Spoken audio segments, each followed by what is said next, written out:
ஈரேழு ஜென்மங்கள் எடுத்தாலும் உனை சேருவேன். வேறாரும் நெருங்காமல் மனவாசல் தன்னை மூடுவே.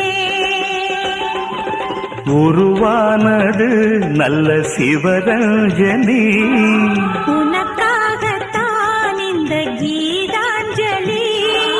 ராகங்களில் ஆராதனை, மோகங்களின் ஆராதனை.